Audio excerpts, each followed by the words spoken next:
In terms of terrible ownership reigns, there's one man to speak of in the basketball realm. Donald Sterling. I think it's self-explanatory. The fact that he wasn't told to fuck off the moment he tried to move the Clippers from San Diego is a mystery to us all. Yet he lasted nearly 3 decades after that to the detriment of the NBA. It took being a massive racist to get him out.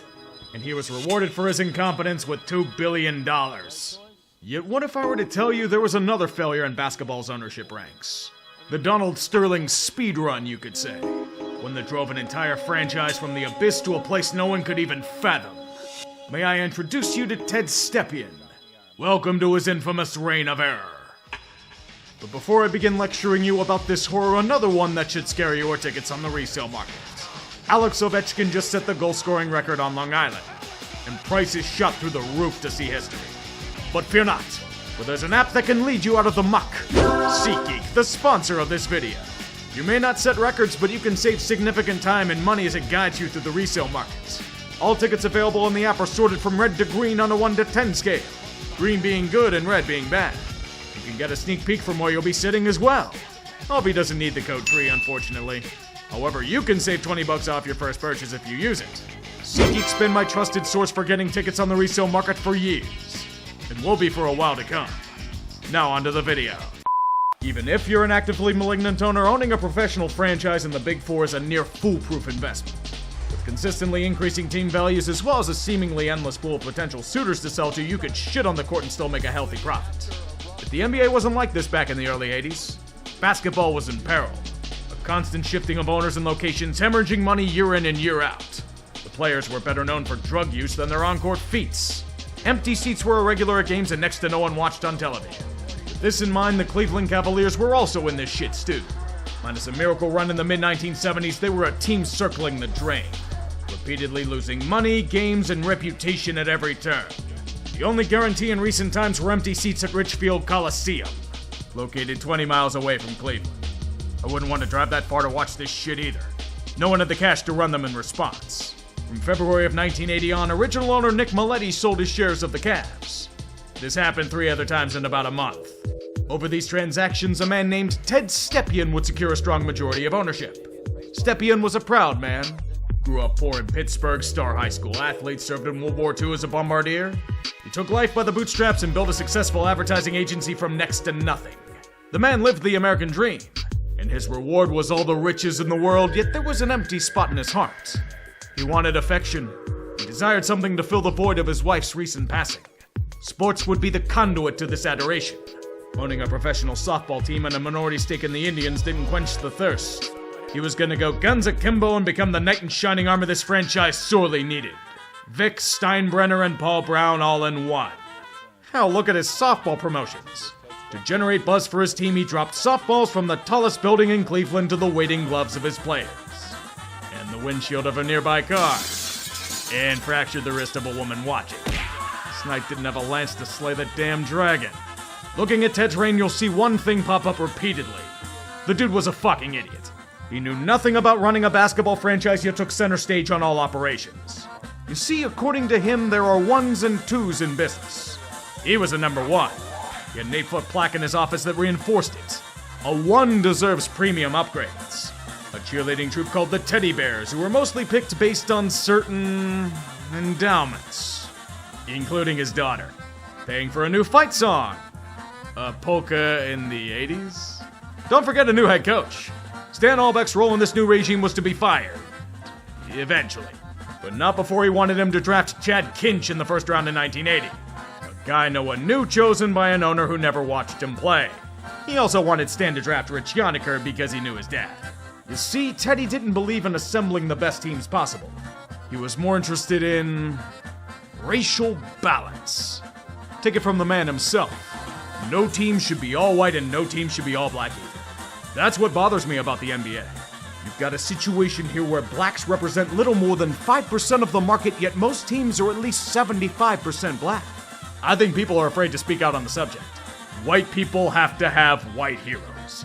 I myself can't equate to black heroes. I respect them, but I need white people. It's in me. And I think the Cavaliers have too many blacks. Ted, stop! You've got off the deep end, my man! Abort! Abort! Considering his actions and willingness to support his players, I don't believe he was a racist. But look, when you're publicly saying that black people don't buy tickets, it's kinda hard to defend moral character. He was too busy trying to defend himself from the slings and arrows of local pundits. Ted said it was a grand conspiracy from previous ownership to undermine his reign. Nick Maletti owned the radio station spreading hate. Pete Franklin lived rent-free in his head. Others you just publicly accost and kick out of press conferences. His ego couldn't handle it. Joe Tate, the guy who's a traitor who dared say bad things about the Cavs. By hook or crook, will wrangle back control of radio broadcasts and exile Tate to New Jersey. Why should he be critical? Ted's genius sent his salesmen to scout teams on the road. Only they could give strong insight like the forwards line up on opposite sides of the floor. Worst case scenario, they go to his puppet of a GM, the manager of his softball team. Everyone knew Ted was calling the shots. He'd be in the locker room during pregame. He'd call his coaches 8 to 15 times a day and then force the team to go to company parties on the road. It would have been a miracle if the Cavaliers weren't completely terrible. He went through head coaches like they were chewing gum. After Walbeck left for San Antonio, his first man was Bill Musselman, formerly of the University of Minnesota. His style of coaching didn't exactly work at the professional level. Plus, with Stepien overstepping him at every turn, the drill instructor angle didn't work either. Before the end of 1981 with 25 wins, he'd be pulled from duty for Don Delaney, the puppet GM and softball manager. He hadn't coached basketball above community college level. Don somehow survived into the start of next season before being mercifully exiled to GM duty after 15 games. Hubie Brown smelled a rat, so enter Sixers assistant Chuck Daly. He and Ted were like water and electricity. Daly never liked Stepien's constant meddling and ineptitude, so he fucked off with a 6-figure severance. Daly's departure would lead to the fresh perspective of Bill Musselman. He was as stunned as the NBA was. The Cleveland Cadavers were a bona fide locale injured to hell and back, finishing with a whopping 15 wins in 82, tying the heights of their inaugural season. Musselman pleaded with Ted to blow up the team and accrue draft picks, but Stepien resisted such logical thinking. Bill got thrown under the bus for Tom Nasulki. Things didn't get much better despite Ted's fancy for playoff contention. No first overall pick would ease the sting, but in his effort to build a 6th seed, Stepien traded such prizes for mediocrity. His 82 first was shipped off back in 80 for Don Ford and the pick that became Chad Kinch. The Lakers took James Worthy with their selection. To get rid of Kinch's stench of failure, they traded an 85 first with him to Dallas in 1981 for Jeff Houston and a third. That pick turned into Detlef Schrempf. Dead serious, Stepien had the fucking Mavericks on speed dial. Dallas's coach was afraid of being out of the office in case he missed the call for free first-round picks. Know who the hell Mike Bratz is? Neither did Dallas. He fetched a 1984 first for what would be 1 year in Cleveland. Parlayed into Sam Perkins. Hell, it gets worse. The 83 and 86 firsts were given to Dallas for Jerome Whitehead and Richard Washington. Both did nothing for the Cavs. The fruits of those picks? Derek Harper and Roy Tarpley. They also gave a second rounder to Detroit that became Dennis Rodman, but that's just salt in the wound. Stepien had traded his firsts up to 1987, and the Cavs were only competing for lottery picks. It got so bad the NBA had to step in and stop Ted from sawing off his own leg. It forced a trade moratorium on the Cavs and required league approval for moves. And his legacy lives on to this day. Ever hear of the Stepien rule? This fucker's why that became codified. You can't trade consecutive firsts because of a complete moron. It's why pick swaps are commonplace. Yet Stepien didn't believe he was sabotaging his own team. In response, he called Commissioner Larry O'Brien a politician. Poor Dallas couldn't get their firsts until 1993. Bummer. It happened with players, too. They had Bill Laimbeer for a bit, then they traded him to Detroit where he'd blossom. Turns out Chuck Levy was a good coach when his boss didn't meddle to hell and back. Promising players and stars of old traded away on a whim. Instead, he'd splurge on RFA flops like James Edwards, Bobby Wilkerson, and Scott Wedman to try and buy his way into the playoffs. $700K a year for Edwards and Wedman? In 1982? Richfield Coliseum flooded that year. Should have stayed that way. Stepien became more reviled than the Cuyahoga River fire. Everything that surrounded him was booed, jeered, and then had softballs dropped on it from a building. The Cadavers weren't just butchering basketball, they were hacking anything resembling a healthy bottom line. All the parties and showboating and desire for love couldn't fix his fuck-ups. There were probably more tumbleweeds at games than people in the stands. It was over. Built a catapult to sling him to the stars, yet didn't bother to make sure it was sturdy before being fired. His legacy is one of immense failure. 7 head coaches, 46 players dressed, near single-handedly building the Mavericks into a contender. A 66-180 record in 3 years. bleeding millions of dollars in the process. Ted tried everything but the obvious solution of staying the fuck out of team affairs to fix it. From calling them the Ohio Cavaliers to playing games in Pittsburgh and Cincinnati to moving to a smaller arena in Cleveland where no one would continue to show up. His final gambit was to move the team to Toronto and call them the Towers. Probably chose there because he wouldn't be the shittiest owner in that damn city. But even if that fell through to Ted's future regret, he tried to hang on for dear life. A deal was supposed to be made with John Furchel until Stepien fucked him over at the last minute. It took repeated browbeating and pleading by pretty much everyone to get him to relinquish this ruined franchise.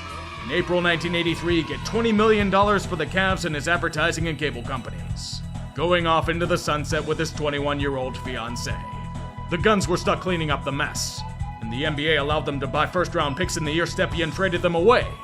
The team was saved. With competent ownership, Cleveland would recover and experience success. To an extent. As for Ted, he'd have a few other failed forays into professional basketball, but nothing that rivaled the notoriety of his time in Cleveland. Unless you count running from creditors as that. Over the years, he continually defended his shattered ego from detractors. This included taking out a massive ad in the Plain Dealer defending his shitty tenure as the millennium turned.